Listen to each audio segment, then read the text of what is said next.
Bon alors François, j'espère que tu as plein de bonnes nouvelles pour nous, enfin plein de nouvelles tout du moins pour nous ce soir. Oui, oui, absolument. Bah, on a pas mal de nouvelles. Déjà, on est en 2023. Crypto Simple, on est en train d'annoncer pas mal de choses, mais ouais, on va pouvoir en discuter ce soir. Ah cool.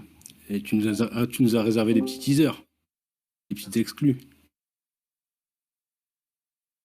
Oui, oui, oui, oui, on va voir. Mais normalement, oui, oui, oui, oui, oui, je vais pouvoir vous dire normalement quelques petits exclus, notamment sur la vision et sur notre roadmap, sur où est-ce qu'on s'en va.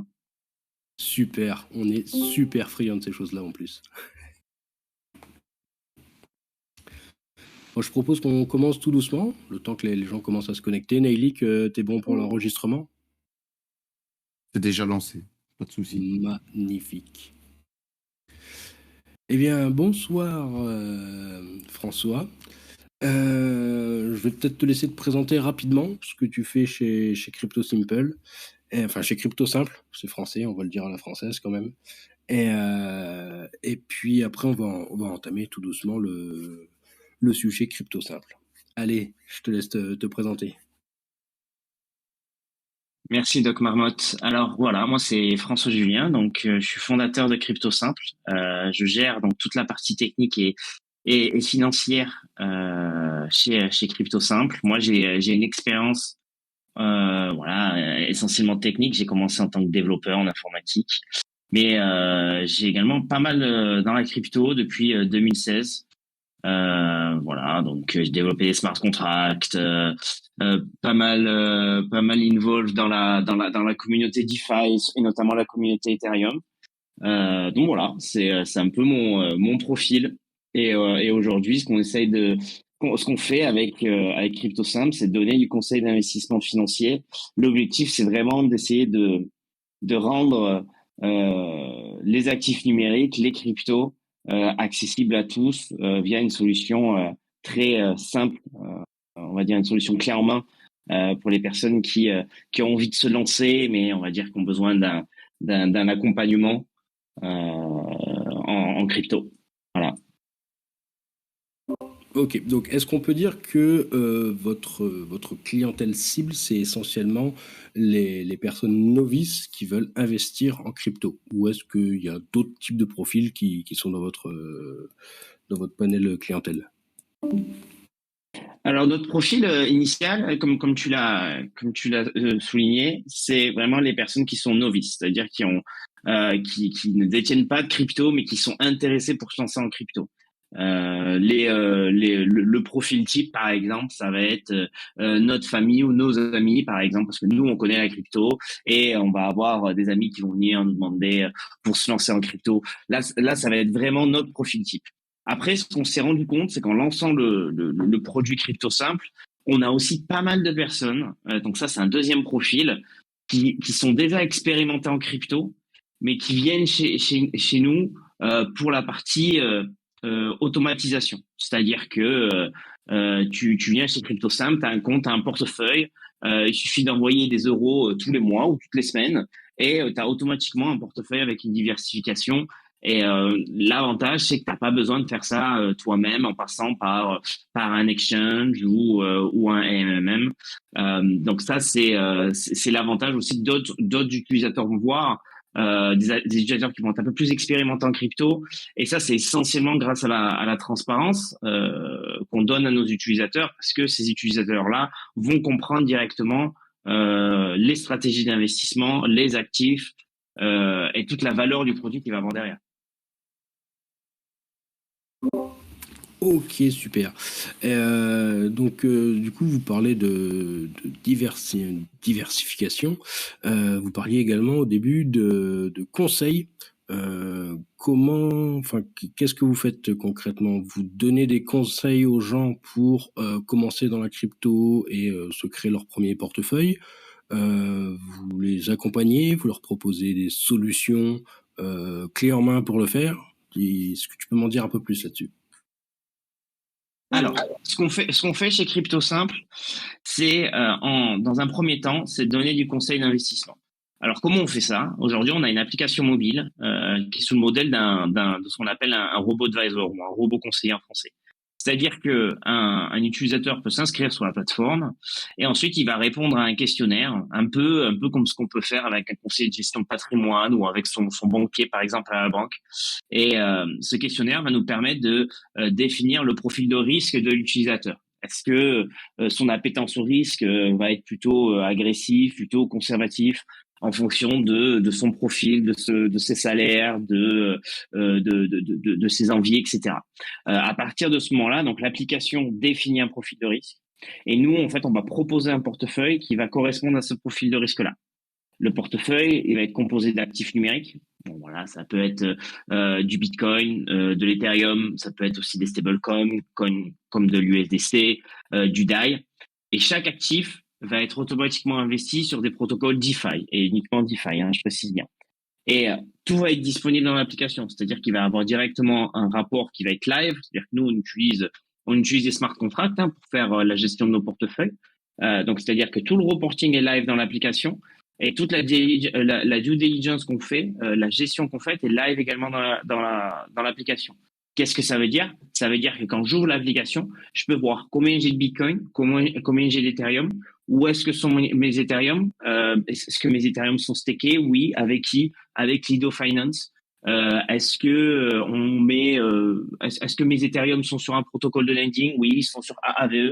Combien d'intérêts je génère avec ça? On peut voir directement le APY, le APY directement sur l'application. Donc toutes les informations vont être disponibles. Et en plus de ça, pour un utilisateur qui est novice, on va essayer, on va l'éduquer. Donc c'est-à-dire que l'application, on va la faire, elle est faite d'une façon simple et intuitive où le client, l'utilisateur va dans l'application et peut en apprendre plus sur qu'est-ce que le Bitcoin, qu'est-ce que l'Ethereum, et en ce qui concerne les protocoles DeFi, qu'est-ce que AAVE ou qu'est-ce que Lido.finance. Voilà. Donc ça c'est vraiment ce qu'on fait. On fait donc pour résumer du conseil. Voilà. Donc c'est du conseil en investissement. On définit un profil de risque et ensuite on fait de la gestion pour le compte de nos clients. Ok. Et admettons, je suis une tête de mule, j'interdis à quiconque de rire ici présent. Je réponds au questionnaire, ça définit mon profil de risque et je dis non, en fait moi je suis pas d'accord, je veux pas ce type de profil, je veux celui-là. Ça se passe comment? Vous dites non, vous acceptez, vous faites signer quelque chose en contrepartie de l'acceptation, ça se passe comment dans ces cas-là? Alors si le client n'est pas content, enfin on n'est pas satisfait en fait du profil de risque qui a été choisi, il y a plusieurs solutions qui s'offrent à lui.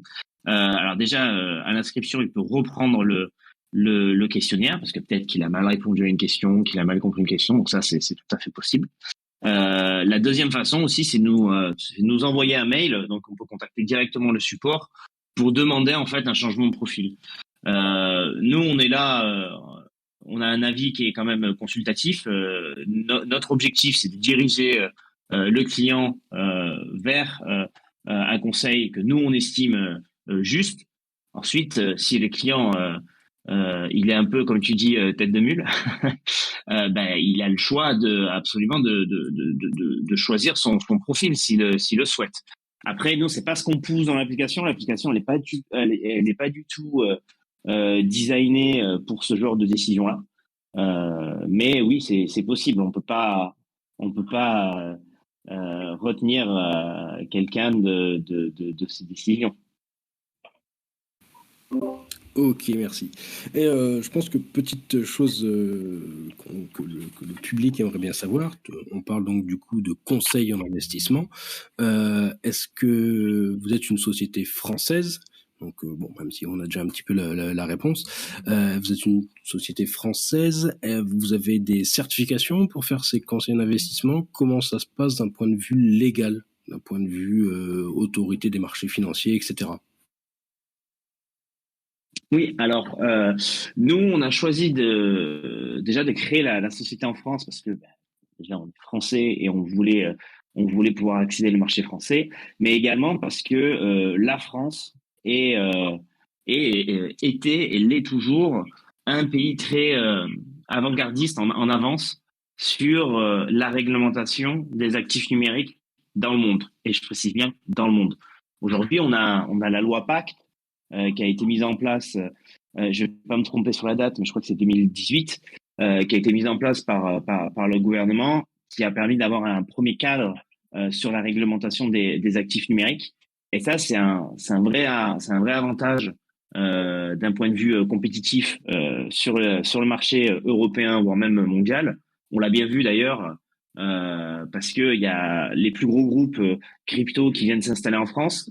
Je pense à Binance, je pense à crypto.com par exemple.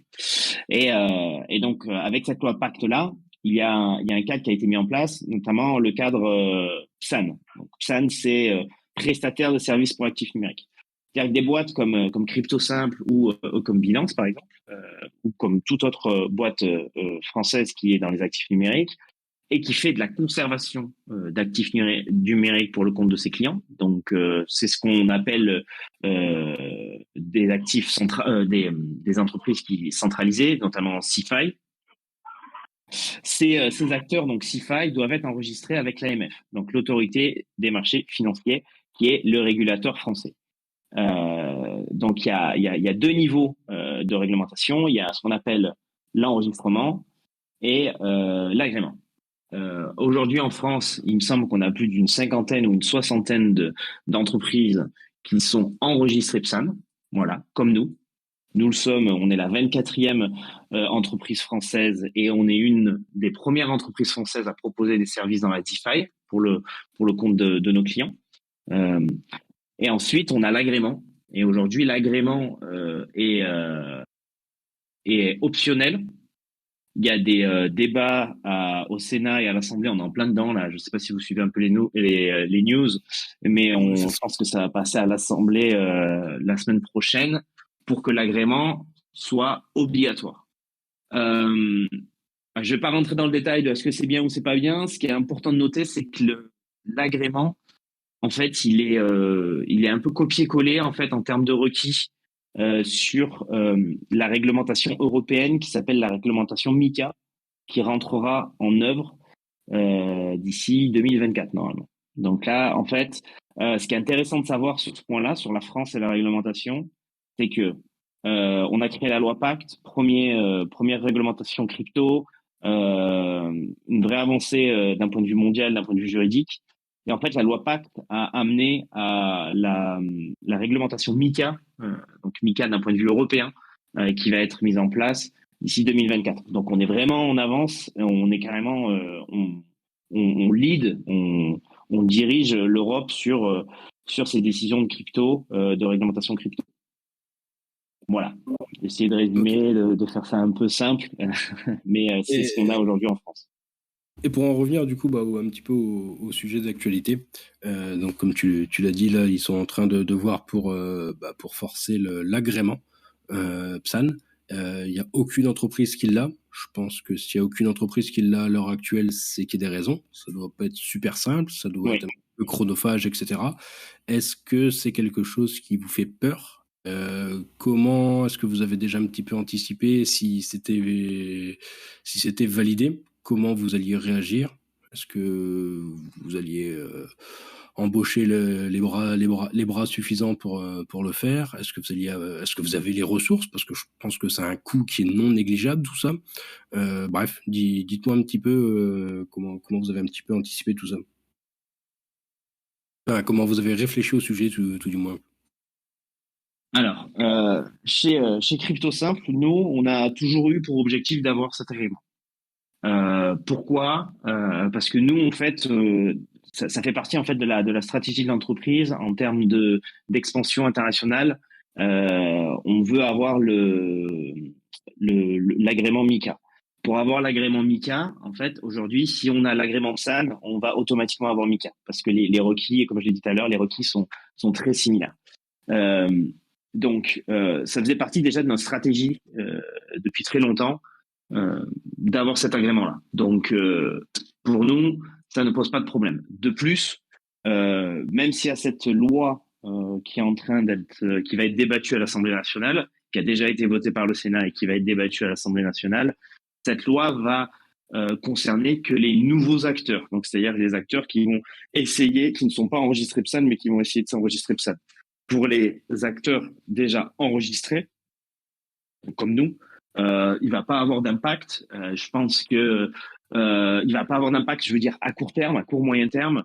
C'est-à-dire que l'agrément sera obligatoire, mais on va avoir en fait une période qui va être assez longue afin de nous permettre justement de pouvoir passer sur les requis de cet agrément-là.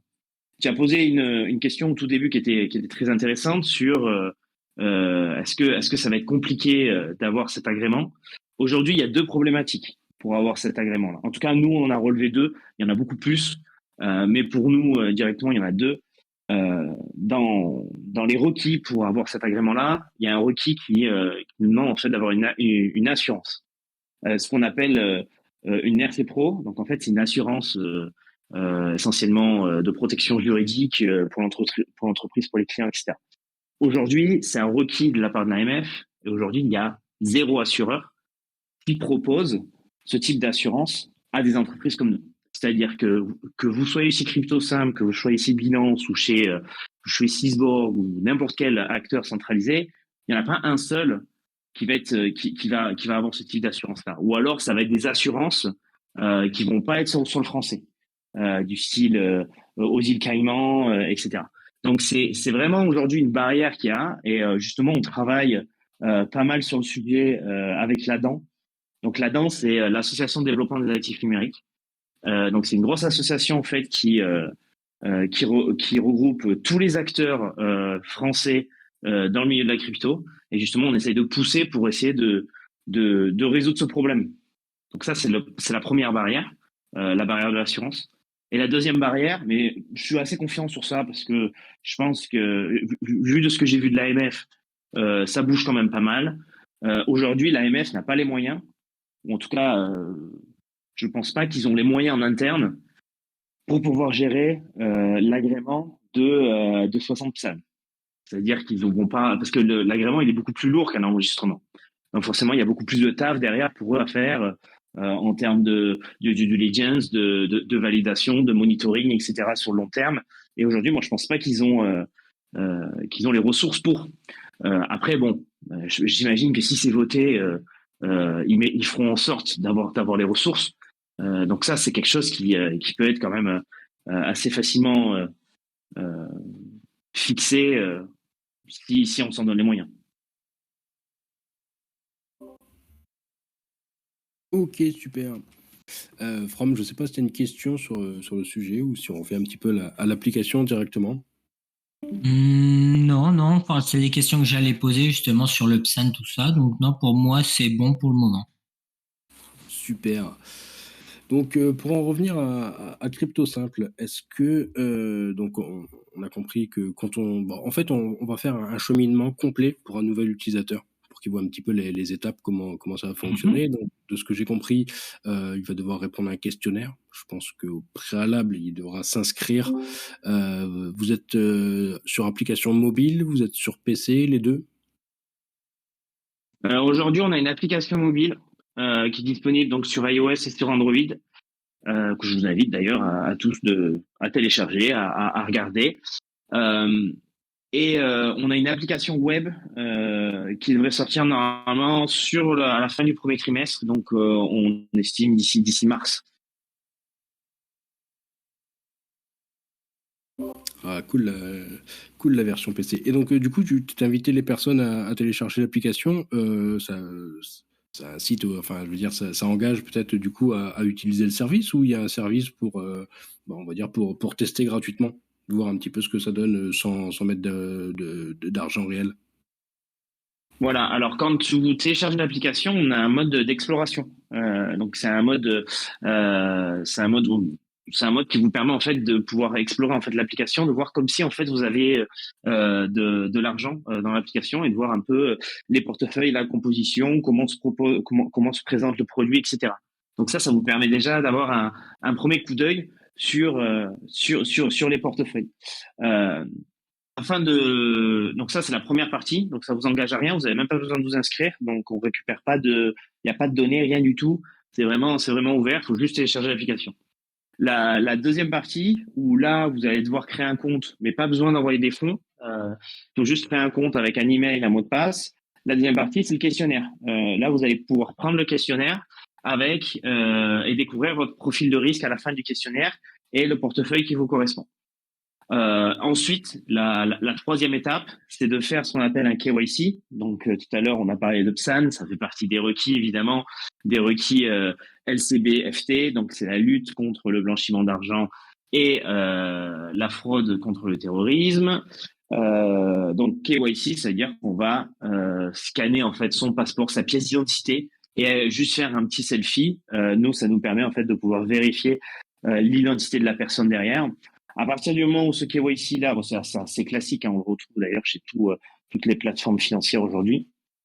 À partir du moment où ce KYC est fait, vous avez accès à l'application et là vous avez la possibilité de faire votre premier dépôt.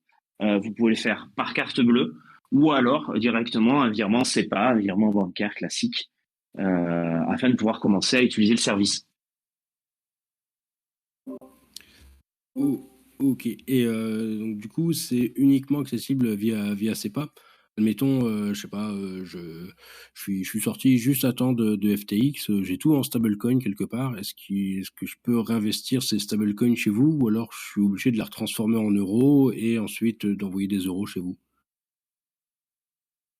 Alors aujourd'hui, on n'a pas la fonctionnalité dans l'application afin de recevoir des cryptos. Donc voilà, des stablecoins ou de l'Ethereum, du Bitcoin. Donc on n'a pas la possibilité de faire des dépôts en actifs numériques via l'application. Par contre, on propose un service OTC, donc over the counter, pour les cryptos. Là, c'est directement au cas par cas, et il y a certains frais qui sont alloués. Il suffit de nous contacter directement par email pour le service over the counter. Mais via l'application mobile, ça sera soit du virement SEPA ou du paiement par carte. D'accord. Et du coup, la partie OTC, pour bien comprendre, ça fonctionne comment? Donc la partie OTC, oui, c'est de pair à pair, mais comment les cryptos rentrent dedans? Comment ça vient interagir avec votre application? Demain, Donc la partie... Vas-y, excuse-moi. je dis, admettons, demain, voilà, j'ai 500 USDC et je souhaite les investir dans le portefeuille que vous m'avez conseillé via votre formulaire. Ça se passe comment? Via système OTC, j'avoue que j'ai un petit peu du mal à suivre. Alors déjà le système OTC il est disponible à un certain montant minimum, ça va être à partir de 10 000 euros. Donc ça va pas être disponible pour les petits montants malheureusement. Donc là il faudra passer pour des euros. Mais le système OTC comment il fonctionne, c'est-à-dire qu'en fait on va rentrer en relation directe avec entre Crypto Simple et le client. Le client va nous dire bon ben moi j'ai 10 000 USDC. Nous, on va lui faire une offre avec donc 10 000 USDC, il y aura tant de frais. Si l'offre est acceptée par le client, il n'aura plus qu'à les envoyer sur une adresse qu'on lui communiquera. Il nous donnera aussi son transaction ID. Et donc là, à partir de ce moment-là, on pourra lui assigner directement son portefeuille dans l'application. Ok, d'accord. Ouais, c'est un service Donc c'est un process qui est... Voilà. OTC, mais avec vous directement. Ok, d'accord. Je comprends mieux maintenant. Oui, c'est un service OTC par Crypto Simple. Du coup, j'ai une petite question, une petite parenthèse. Vu que le dépôt n'est pas possible, en fait, vous ne proposez pas non plus le retrait. Quelqu'un qui a des USDT, il peut pas retirer sur un wallet, sur son propre wallet? Aujourd'hui, c'est pas disponible, mais par contre, on prévoit de l'avoir d'ici la première partie de l'année. C'est quelque chose qui est très important, notamment d'un point de vue fiscal. Ça fait partie en fait du conseil, c'est-à-dire que si l'utilisateur veut sortir de la plateforme, aujourd'hui, il ne peut pas sortir en crypto parce qu'on n'a pas la fonctionnalité dans l'app, mais par contre, on va la rajouter. C'est très très important pour l'utilisateur parce que le fait de pouvoir sortir en crypto, ça va lui permettre de pas activer la flat tax, donc de 30% notamment en France. Donc ça, c'est quelque chose qui est sur notre roadmap et qu'on va bientôt rajouter. Ok, super. J'ai une deuxième question du coup, qui a rien à voir. Est-ce que vous faites la même chose, on va dire, pour les entreprises? Aujourd'hui, c'est beaucoup destiné à des particuliers. Est-ce que vous proposez ce genre de choses, là, je sais pas, à quelqu'un qui a une entreprise et qui voudrait placer de la trésorerie en crypto? Bah, absolument. Tu fais bien de poser la question. En fait, notre prochaine mise à jour de l'application qui devrait sortir dans la semaine, là, on va l'envoyer à Apple, je pense, à Apple et Google Play. Elle va partir demain, donc elle sera disponible d'ici à début de semaine prochaine. Il y aura la possibilité, en fait, quand vous créez un compte, de pouvoir choisir si vous êtes une personne physique ou une personne morale, donc un particulier ou une entreprise. Et oui, c'est absolument possible de créer un compte chez CryptoSimple en tant qu'entreprise. C'est juste qu'on va demander plus de papiers à l'inscription. Donc pour valider le compte, on demande des papiers du style le CABIS, voilà, ce style de document là, afin de pouvoir valider le compte. Mais oui, oui, c'est absolument possible. Donc ça, c'est des comptes vraiment sur crypto simple en direct pour les entreprises pour mettre leur trésorerie, comme tu disais. Et aussi, on a lancé il y a quelques mois un autre produit qui est dédié à une catégorie spécifique d'entreprises. Ce sont ce qu'on appelle les conseillers d'investissement financier et les conseillers de gestion de patrimoine. Donc, c'est-à-dire qu'aujourd'hui, on a pas mal de gestionnaires de patrimoine, ce qu'on appelle des CIF ou des CGP dans le milieu, euh, qui font du conseil sur tout type d'actifs financiers, de l'immobilier, des assurances vie, entre autres. Et aujourd'hui, en fait, on leur propose, via Crypto Simple, de pouvoir proposer à leurs clients de la crypto. Donc ça, c'est vraiment une valeur ajoutée. C'est-à-dire qu'on va essayer de distribuer Crypto Simple auprès de professionnels en fait de la gestion du patrimoine, parce que aujourd'hui, même dans le monde traditionnel, investir en crypto en 2023, ça a du sens. Donc aujourd'hui, c'est ce qu'on va aussi proposer à ce type de clients-là, une solution spécifique qui leur permet de proposer de la crypto à leurs clients. Ok, super, super clair. Pour moi, ouais, c'est rien à, rien à rajouter. Donc, je sais pas si, ouais. Ouais, c'est une petite question. Est-ce que pour développer peut-être un petit peu l'effet bouche à oreille, est-ce que vous avez un système d'affiliation, de lien d'affiliation? Parce que, bah, on va pas se mentir, hein, on sait que c'est certainement ce qui marche le mieux pour ramener du monde sur ces applications. Est-ce que vous avez un système comme ça? Un programme d'affiliation. Alors déjà, on a un programme de parrainage dans l'application. Donc c'est-à-dire que Ah oui, là, je on parlais peut, d'affiliation. alors on peut inviter, quelqu'un sur l'application. Donc il me semble qu'on a 10 euros gratuits pour l'invité et pour la personne qui parraine, donc pour le parrain et pour le parrainé. Donc voilà, il y a un programme de 10 euros directement sur l'application. Il suffit de créer votre compte, d'échanger un code et à partir du moment où le compte est créé et qu'il y a 50 euros pendant un mois, vous pouvez avoir 10 euros. Voilà. Donc ça, c'est le programme de parrainage chez CryptoSync directement disponible sur l'application.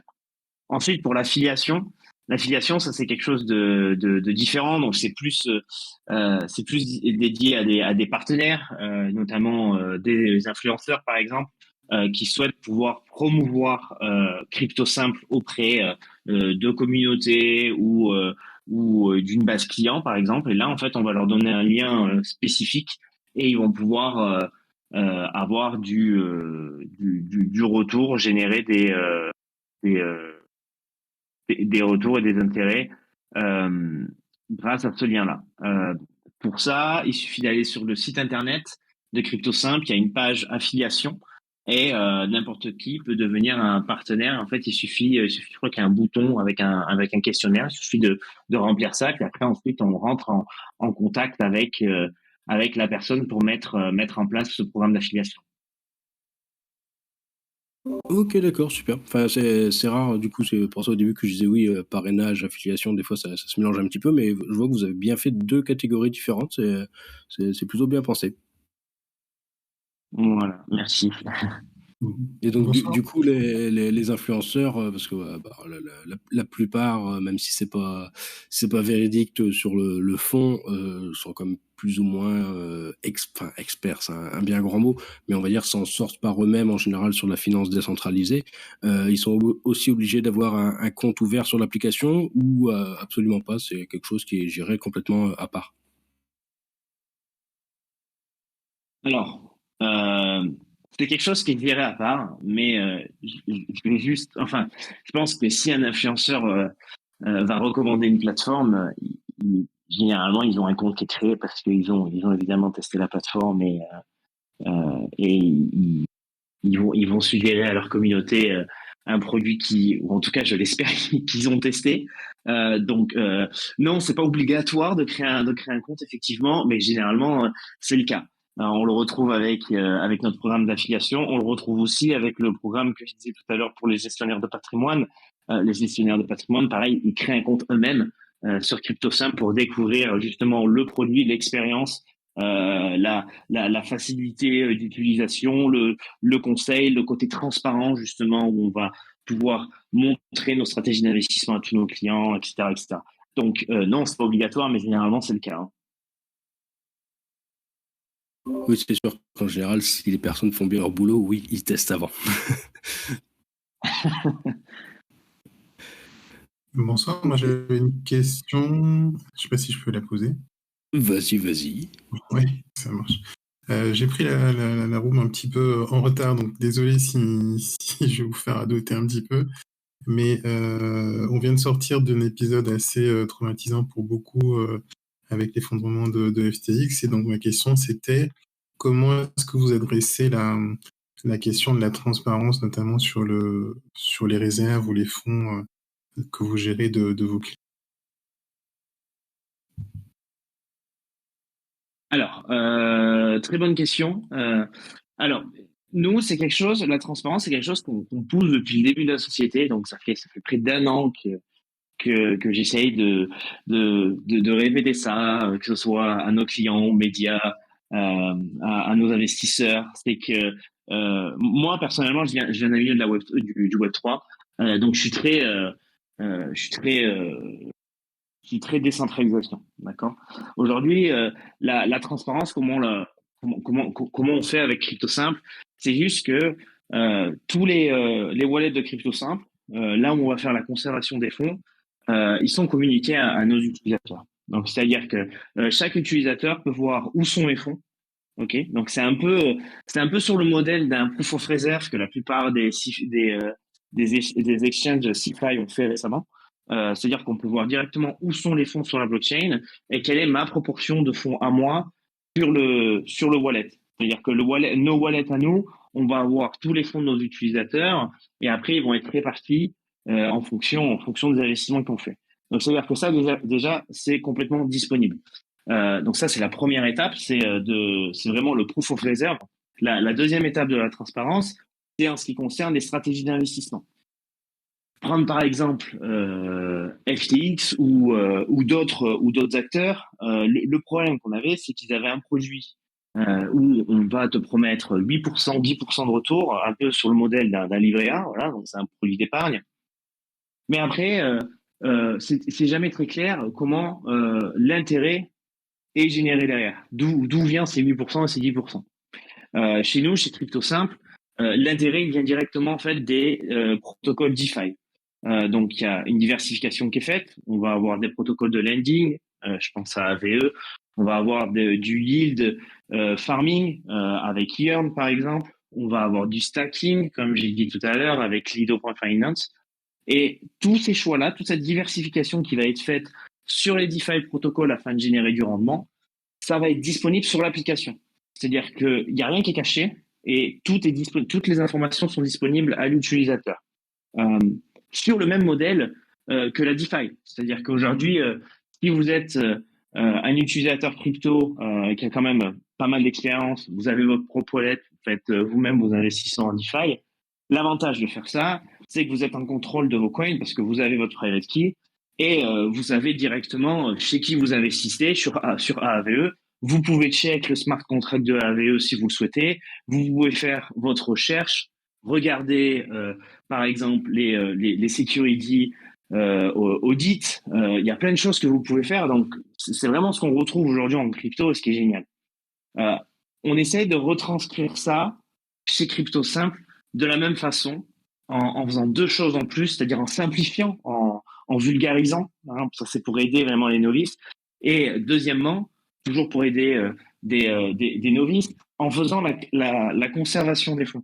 Nous, on estime que Même moi, personnellement, j'estime que avoir un Ledger, un MetaMask, une private key, c'est pas quelque chose qui est intuitif. C'est pas quelque chose qui est intuitif. Moi, je parie quand même que sur les 5 à 10 prochaines années, les gens auront toujours du mal à utiliser des private keys. Et c'est pour ça que je pense que si aujourd'hui on veut proposer un produit simple d'utilisation, on est obligé de passer par du CeFi et de proposer la conservation des fonds. Par contre, il y a une façon de faire du CeFi où on peut en fait reprendre les valeurs du Web3.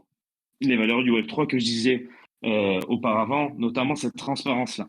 Moi, c'est le problème que j'avais eu avec la plupart des produits CeFi qu'on a sur le marché, c'est qu'ils arrivent, mais en fait, ils vont faire exactement ce qu'on a fait depuis des années et des années en TradFi, c'est-à-dire des produits financiers qui vont être très opaques. On ne va pas comprendre ce qu'il va y avoir derrière. Alors qu'aujourd'hui, on a une technologie, la blockchain, qui nous permet justement de pouvoir changer ça. Ça nous permet d'être transparent, ça nous permet d'avoir des produits financiers qui sont directs sur la blockchain, de comprendre comment on va générer des intérêts, de comprendre qui a codé le smart contract, d'avoir des tampons derrière avec des entreprises qui vont être indépendantes pour faire des audits, avoir des communautés derrière avec des influenceurs, des experts pour aussi euh, mettre en place, voire même gouverner. On peut parler aussi des DAO, des Decentralized Autonomous Organization, qui permettent justement de prendre des décisions d'entreprise via une communauté. Voilà, tout ça, c'est les valeurs du Web3. Et aujourd'hui, chez CryptoSam, c'est vraiment ce qu'on va essayer de reprendre tout en étant un acteur centralisé. Moi, c'est un peu ce que j'appelle le CeFi 2.0. Voilà, ou 3.0 pour Web3. Super, merci beaucoup pour la réponse détaillée. Moi, j'ai une petite question. Donc, vous parlez un petit peu des divers protocoles que vous utilisez. Vous déposez dans la DeFi sur quelle blockchain? Alors aujourd'hui, on supporte Ethereum, exclusivement Ethereum, pour plusieurs raisons. La raison numéro une, c'est qu'on devait choisir une blockchain au début pour se lancer et rien de mieux qu'Ethereum parce que c'est là où en fait on va avoir 80% des protocoles DeFi et du rendement, etc. Donc c'était un choix pour nous qui était vraiment obvious. Donc c'est ce qu'on a choisi. Maintenant sur le futur. Sur le développement de la solution crypto simple et justement sur une diversification à faire en supportant plusieurs blockchains où on est en différents types d'actifs. Alors, d'un point de vue blockchain, on réfléchit à Polygon, c'est ce qu'il y a sur notre roadmap. C'est la prochaine blockchain qu'on souhaite supporter. Ensuite, d'un point de vue protocole et actif, on a vraiment, tout à l'heure, tu parlais de Scoop au début du AMA qu'on est en train de faire en ce moment. Tu parlais de Scoop. Vraiment la vision qu'on a chez Crypto Simple, c'est de rendre l'investissement en crypto simplifié. Aujourd'hui, l'investissement en crypto, ou ce qu'on appelle d'un point de vue général, l'investissement en actifs numériques, il est très centré crypto. C'est-à-dire que les gens, crypto, on va penser directement Bitcoin, Ethereum. Pour les plus experts, on va penser peut-être DeFi ou NFT. Aujourd'hui, nous, ce qu'on aimerait proposer, enfin, ce qu'on va proposer dans les années qui arrivent, dans les mois qui arrivent, c'est de pouvoir investir sur un portefeuille qui va être complètement diversifié sur les actifs numériques. Qu'est-ce que ça veut dire? Aujourd'hui, dans les actifs numériques, on a ce qu'on observe, nous, des sous-classes, des sous-jacents en fait d'actifs. On va avoir les cryptos, donc tout ce qui va être layer 1, layer 2, Bitcoin, Ethereum, Solana, Polygon, etc. On va avoir la catégorie des stablecoins. Donc ça va être tous les coins qui vont être adossés à une monnaie monétaire, comme l'euro ou le dollar. On va avoir des métaux rares, donc on peut aussi inclure dans des stablecoins, je pense à Pax Gold par exemple, qui vont être adossés à la valeur des métaux. Et aussi, nous, ce qu'on essaie, ce qui va arriver dans les prochains mois, les prochaines années, c'est d'autres sous-classes d'actifs numériques. Je pense aux stocks. Alors, aux stocks, on a déjà eu des exemples par le passé. On a eu Mirror Protocol, malheureusement qui était sur Terra, donc maintenant qui n'existe plus. Mais aujourd'hui, on a Jungle Protocol qui arrive, on a Backfi également, qui est une société suisse qui arrive et qui va proposer de la tokenisation de stocks. Donc ça va nous permettre de pouvoir, par exemple, avoir des actions Tesla, des actions Apple directement sur notre portefeuille, sur notre wallet d'actifs numériques. Ça, c'est une sous-classe, c'est une première sous-classe, les stocks. La deuxième, moi, que je trouve qui est la plus intéressante, et celle qui m'excite le plus, c'est vraiment l'immobilier. Donc, on a toute une catégorie qu'on va appeler un peu les real world token assets. Donc, l'immobilier. On pourrait avoir sur nos portefeuilles de l'immobilier tokenisé. Donc, aujourd'hui, on a des projets, notamment un projet qui marche plutôt bien, c'est Realté. Realté qui vous propose en fait d'investir, d'avoir une fraction d'un bien immobilier en token. C'est-à-dire que je peux avoir 2-3 tokens qui vont, par exemple, représenter, je vais dire une bêtise, mais 5% d'un bien immobilier. Ça, aujourd'hui, ça existe et c'est possible. Et nous, je pense qu'à long terme, ce qu'on aimerait avoir, c'est l'équivalent des réalités, mais sur le marché français, parce qu'aujourd'hui, ça reste quand même sur le marché américain. Je suis pas sûr que le français ait envie d'investir sur de l'immobilier aux US. Ça sera plutôt en France. Donc, c'est là où, justement, on a du progrès à faire. Et aussi investir dans l'immobilier tokenisé, peut-être sous le modèle d'une SCPI. Une SCPI, je ne sais pas si vous savez ce que c'est, mais c'est comme un fonds immobilier en fait, c'est-à-dire qu'on va mettre par exemple 1000 euros dans le fonds et le fonds immobilier va détenir une quinzaine de biens immobiliers. Et en fait, les revenus sont répartis entre les personnes qui vont détenir justement une partie de ce fonds-là. Ça, pareil, ça pourrait être quelque chose qui pourrait être tokenisé. Donc vraiment, cette vision à long terme des actifs numériques, c'est que ça concerne pas que la crypto, ça concerne pas que les stablecoins, mais ça peut conserver, ça peut être de l'immobilier, ça peut être des stocks, ça peut être des commodités aussi, ça peut être de l'électricité, du blé, du gaz, du pétrole. Ça peut être aussi, on a parlé de immobilier, de real estate, ça peut être du virtual estate. Maintenant, avec la métaverse, c'est-à-dire qu'on pourrait investir sur des terrains dans Sandbox, par exemple. Il y a plein de choses qui nous permettent justement de pouvoir constituer un portefeuille afin d'être diversifié à 100% dans les actifs numériques. Et évidemment, on peut investir dans de l'art. Voilà, il y a les NFT. Il y a tellement de choses qu'on peut faire. Et c'est vraiment dans cette direction-là qu'on va se diriger avec CryptoSimple. C'est-à-dire qu'aujourd'hui, on a vraiment commencé avec de la crypto, des stablecoins. Demain, on veut vraiment avoir une grosse diversification et pas que sur des protocoles DeFi, également sur d'autres types d'actifs numériques. Ok, bah c'est une super vision en tout cas, je trouve, et je pense que ça devrait intéresser pas mal de monde. Mais du coup, concrètement, le scoop, c'est quoi? C'est quoi la prochaine étape? Parce que là, on vous a entendu parler de toute la partie stock. Vous avez identifié donc 2 entreprises, si je dis pas de bêtises, qui vont se lancer là-dedans. Pas d'entreprise française des fois qui sera en train de sortir aussi la partie real estate. Alors là, je peux rien te dire encore pour le moment, mais en fait, on a en pourparlers quand même avec pas mal d'acteurs dans l'immobilier, justement pour pouvoir tokeniser en fait des solutions aujourd'hui qui sont déjà existantes sur le marché français. Je pense que ça devrait prendre quelques mois. Il y a encore un problème réglementaire parce qu'on est tellement sur quelque chose de nouveau que pour faire bouger les acteurs, c'est compliqué. Mais je pense que ça va prendre quelques mois, allez, je dirais entre 6 à 18 mois pour être assez large, avant qu'on ait un acteur français qui commence à tokeniser de l'immobilier en France. Nous, justement, on est vraiment sur les starting blocks parce que c'est vraiment ce qu'on veut distribuer à nos clients d'ici les mois qui arrivent. Ok, super. Donc du coup, pour 2023, qu'est-ce qui va arriver en plus d'ETH, du wrappé de Bitcoin, etc. sur votre portefeuille? Alors 2023, l'objectif c'est d'être plus diversifié sur ces classes d'actifs. Donc je peux rien t'annoncer sur qu'est-ce qui va arriver. Alors oui, on va supporter Polygon. Ça c'est sûr, c'est inscrit, ça arrive en 2023.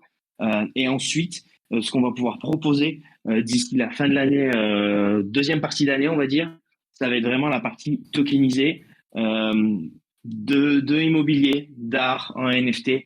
Voilà, donc il va y avoir plus d'actifs qui vont être disponibles sur les portefeuilles afin de pousser cette diversification encore plus loin.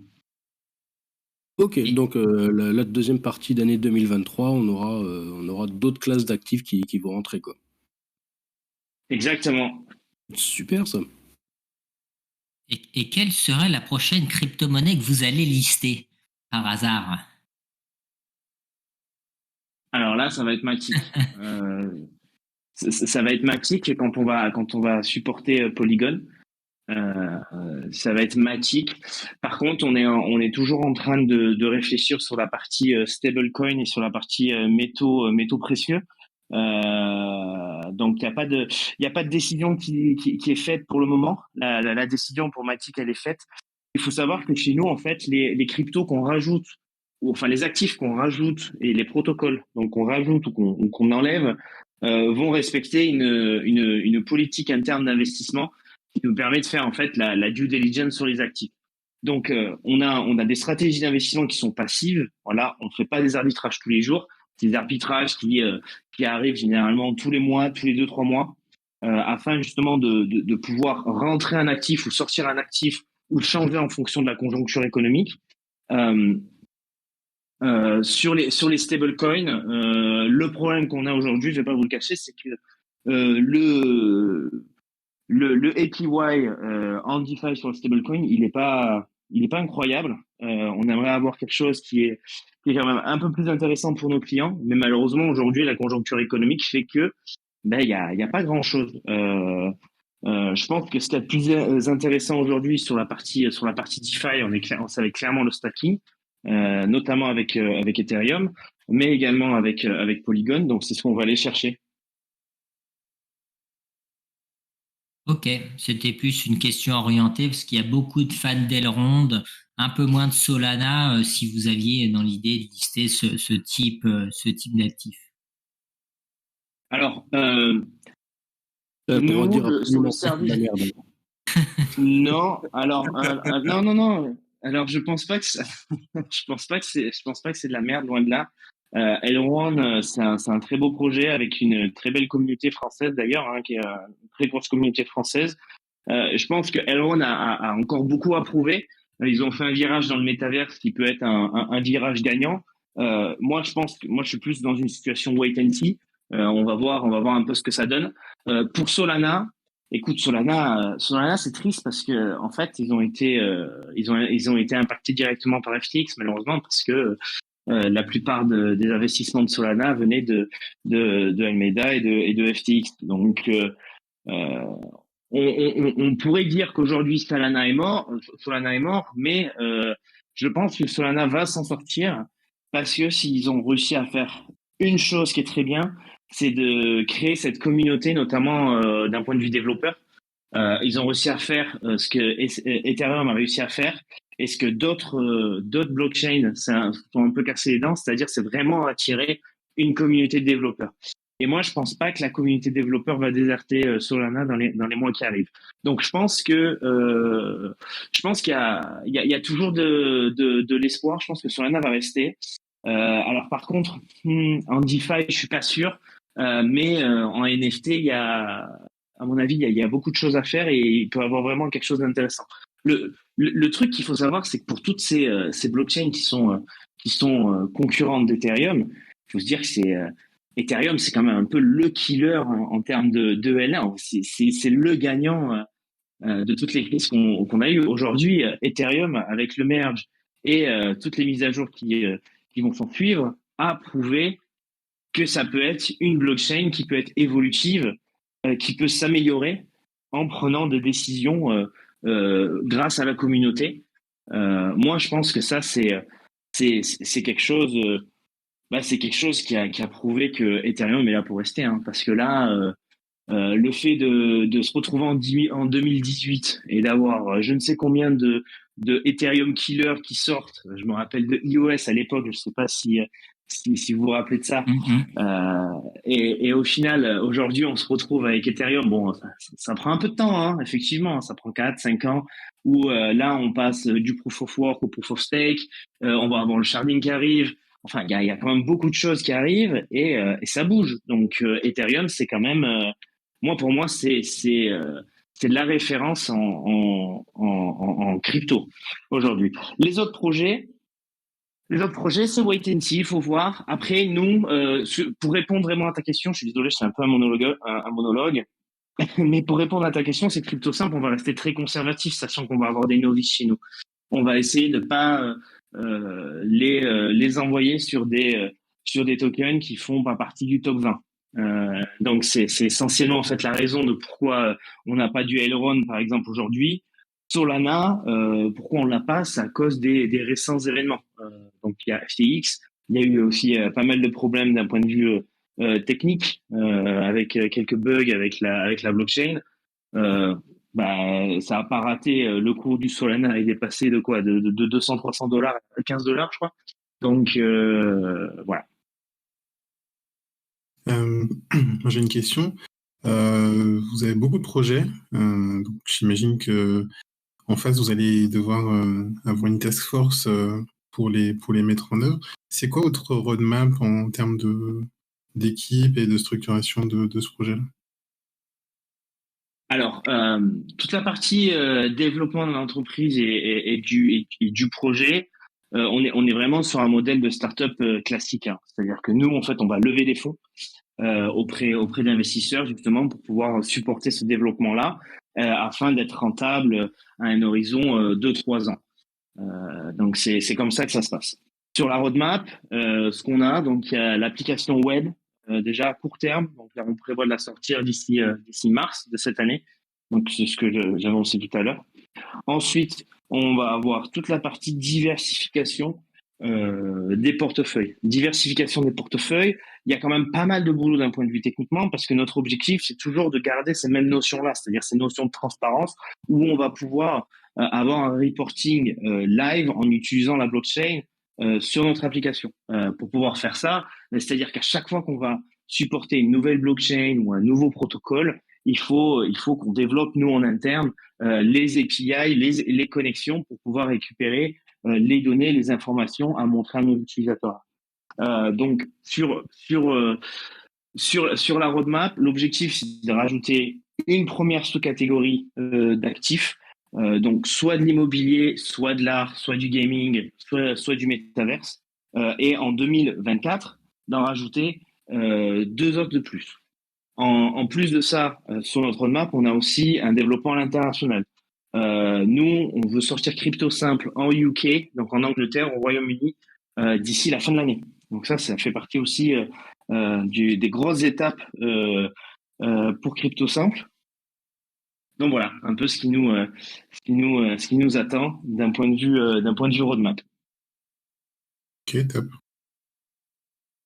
On Merci. n'en a pas encore parlé, mais au niveau des frais, comment ça se passe? C'est quoi les frais de dépôt, les frais de retrait, les frais de gestion?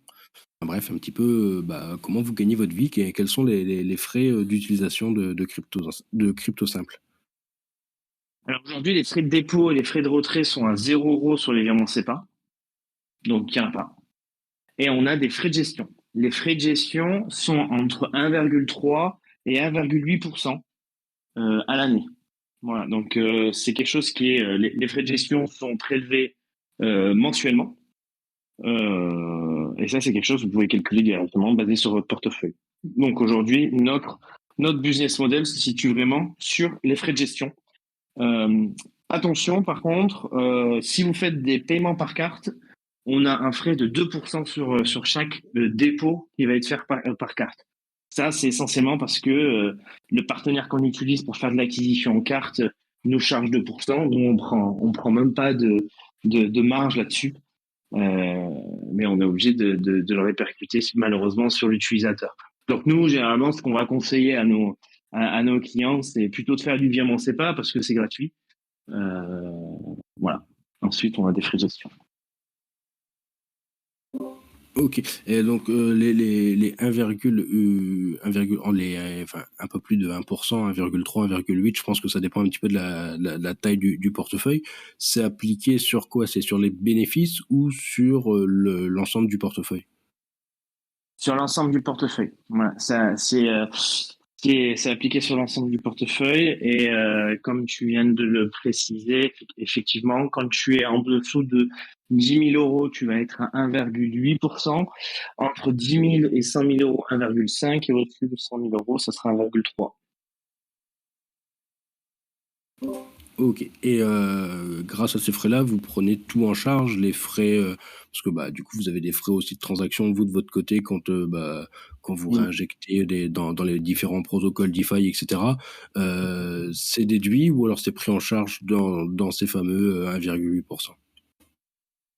Ouais, c'est pris en charge. C'est pris en charge. C'est-à-dire que dans ces frais-là, nous derrière, ce qu'on doit défrayer, ça va être la partie, ben, comme tu l'as dit, les frais de transaction gas fees. Donc, tu as toute la partie blockchain. Tu as également quelques frais qui vont être sur la partie fiat, sur la partie trad, donc les frais bancaires. On va avoir également toute la partie KYC. Voilà, KYC, c'est un certain coût. Et toute la partie exchange, c'est-à-dire le market making pour pouvoir faire de l'échange entre du Bitcoin et de l'euro, par exemple. Ok. Et du coup, le pourcentage, il se fait, enfin, ce que vous prélevez, c'est fait en fonction du cours indexé sur l'euro.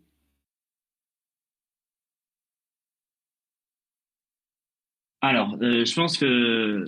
Admettons, Est-ce pour que faire t'as... simple, Oui, début d'année, c'est chaque mois que sont prélevés les frais, c'est ça? oui. Et Oui. en fait, je Donc, pense admettons, début d'année, ouais, j'ai un Bitcoin à 10 000. Fin d'année, il s'est envolé à 30 000. Du coup, c'est sur 30 000 que je suis taxé en fin d'année.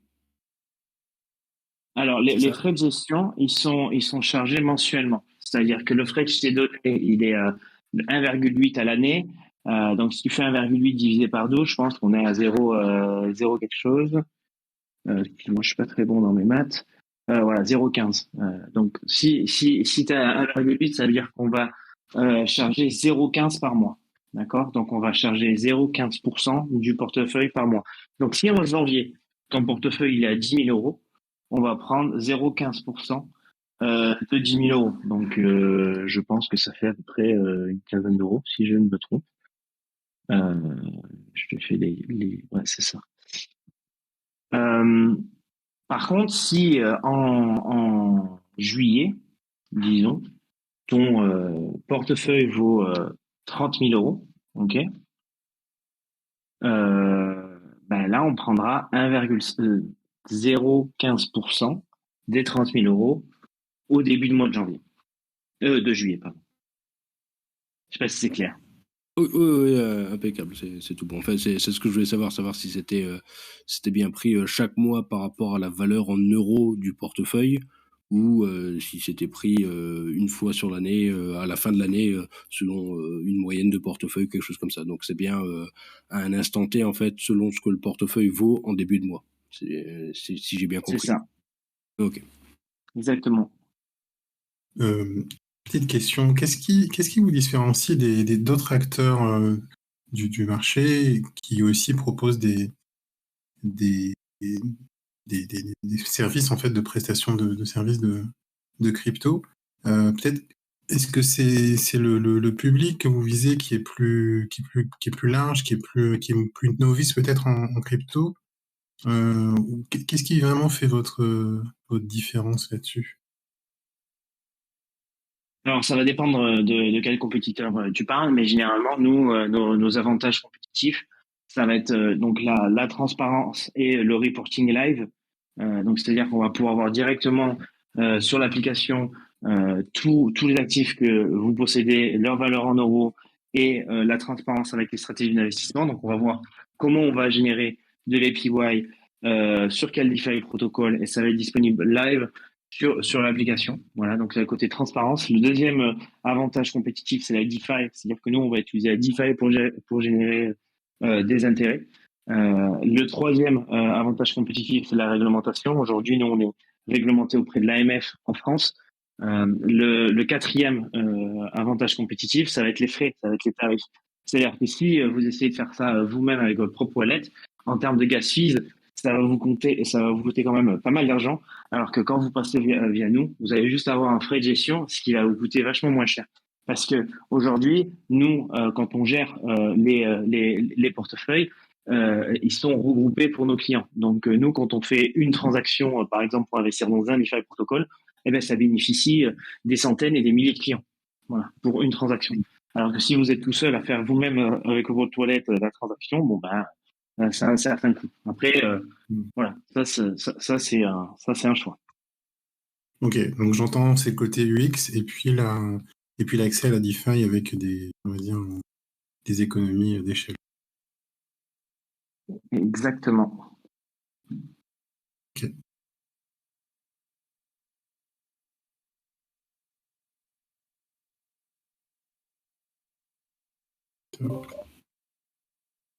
Je sais pas si quelqu'un a d'autres questions.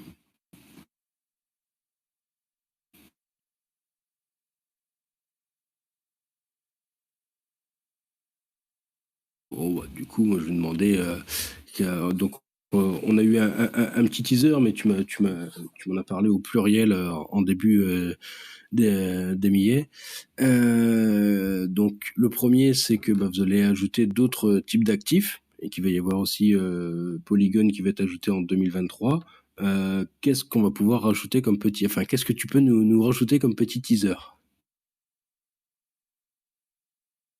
Alors, petit teaser.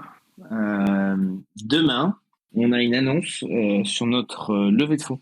Voilà, donc ça va être annoncé sur le journal. Enfin, je crois, si je me trompe, je sais que Victor, le directeur marketing, est sur le call, mais je crois que ça va être annoncé demain sur le journal The Big Whale, qui est un journal crypto. Donc Crypto Simple lève 1 million d'euros auprès de venture capital étrangers, notamment américains. Voilà, donc ça c'est le petit scoop que vous allez découvrir. Pour ceux qui sont abonnés à The Big Whale, je pense que vous allez le découvrir demain matin sur votre boîte mail. Eh bien, super nouvelle. Félicitations à vous. Congrats, bravo. Merci. Merci beaucoup. On pourra dire pour une fois qu'on a eu l'exclu avant la sortie de Big Whale. Chez les masques, on en avance surtout.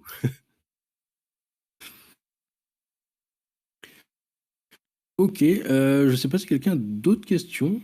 Moi, de mon côté, j'en ai plus spécialement.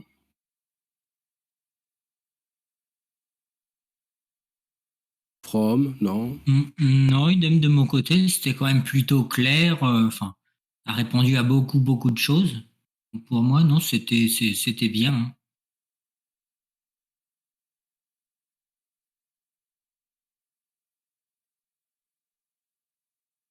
Du coup, on peut peut-être sonder le public. Qui est tenté d'ouvrir l'application? Donc, je ne sais pas si ça correspond à vos types de profil ou qui a envie de la recommander à l'un de ses proches qui n'arrête pas de le harceler pour savoir comment rentrer dans la crypto, comment est-ce qu'on peut gérer son portefeuille à sa place, etc., etc. Moi, je sais que personnellement, j'ai des personnes qui me demandent ça des fois. C'est un petit peu gênant. Et du coup, les repas de famille. ah ouais, c'est Ce fameux repas de famille où tu as toujours une personne qui dit et tu as déjà entendu parler du Bitcoin? Qu'est-ce que tu en penses? Oui. En général, ils disent plutôt Bitcoin, mais ouais, c'est ça. Moi, perso, ils savent très bien que je suis dedans, mais ouais, il y en a plus d'un. Non, mais j'ai pas envie que tu m'expliques. Si tu veux, je te donne des sous, tu les fais travailler pour moi. Non, non, non, non, non, non, non, non, non, non. Et donc, du coup, ouais, effectivement, je trouve que ta solution est quand même super bien pensée. Donc, on avait déjà fait une présentation il y a de ça quelques mois. J'avoue, je vais pas mentir, hein, je suis un peu comme toi, je suis wait and see un petit peu sur beaucoup de choses, donc j'attends de voir un petit peu comment ça a évolué. Je vois que ça prend le bon pas. Donc, je pense que j'hésiterai pas à vous envoyer une paire de personnes qui souhaitent avoir du management de portefeuille, étant donné que c'est effectué en toute transparence, que les frais sont loin d'être délirants. Et puis, j'espère que ça va vous permettre de grossir petit à petit. Génial. Mais écoute, je te remercie, enfin je vous remercie à tous pour cette invitation. En tout cas, c'était avec plaisir de pouvoir échanger avec vous, de parler de crypto simple, et de vous présenter la solution. Voilà, donc je me ferai un plaisir de revenir si jamais vous avez d'autres questions, bon, même vous voulez discuter d'autres choses en dehors de crypto simple. Moi, je suis toujours, toujours dispo. Toujours dispo pour parler crypto, pour parler DeFi. Commence pas à dire ça, les débats vont finir à 3h du matin, tu les connais pas ici. Si on Ok, sort bon, alors je vais garder ça pour moi alors. Non, mais en tout cas, ouais, c'était vraiment super d'être venu ce soir nous reparler de crypto simple. Je vois que ça a bien avancé. Honnêtement, moi, je trouve votre idée d'ajouter du Paxos Gold, des actions tokenisées et de l'IMO tokenisé dès que ça sera dispo, je trouve ça vraiment super. Parce que je pense que ça va être quelque chose que les gens vont rechercher de plus en plus, de pouvoir avoir un tableau de bord pour suivre tous leurs investissements, et via la blockchain on va pouvoir investir un petit peu sur tout, que ce soit du crypto actif, du métal, des actions, de l'immobilier, enfin bref, je pense que vous avez là une superbe idée et je pense ça très prometteur. J'espère que ça va bien aboutir en tout cas. Comment on peut rester en contact François, c'est ça? Ouais, alors, si vous voulez, déjà, Tinder. moi, j'ai un Telegram que, De quoi? sinon, ouais, il y a mon profil Tinder, effectivement. Il faut swiper à droite. Sinon, on a également un Twitter, un compte Twitter avec Crypto Simple et un Discord. Ok, top.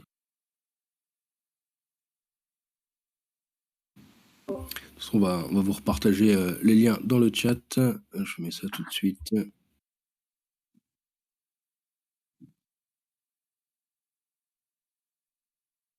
Ne mets pas mon lien Tinder. Hein. D'accord.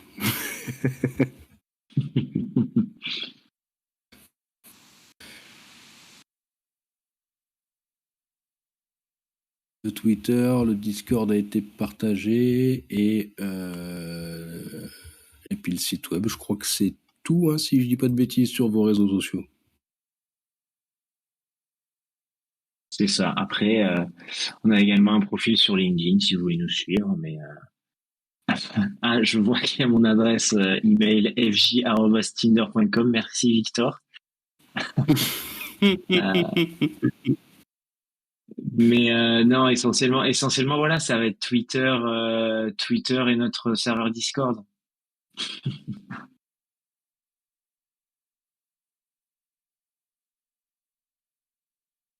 Ok, super. Eh ben, normalement, Nailic a enregistré tout ça. Donc, pareil, on n'hésitera pas à partager la vidéo pour que toutes les personnes qui n'étaient pas là ce soir puissent avoir le petit émier en rediff. Et sur ce, à moins que tu aies quelque chose d'autre à rajouter, on est toujours friand de nouvelles.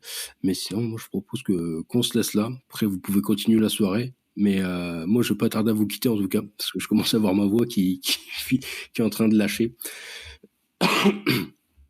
En tout cas, c'était vraiment un plaisir de t'avoir reçu. Et puis, je te dis à bientôt. Hein. Je pense qu'on se reverra courant 2023 pour avoir un petit peu, pour suivre un petit peu les news, l'évolution de Crypto Simple. Ça marche, parfait. Merci beaucoup. C'est moi qui te remercie. Je te souhaite une excellente soirée, François. Ciao, ciao. Allez, bonne soirée à tous. Au revoir. Merci à vous. Salut.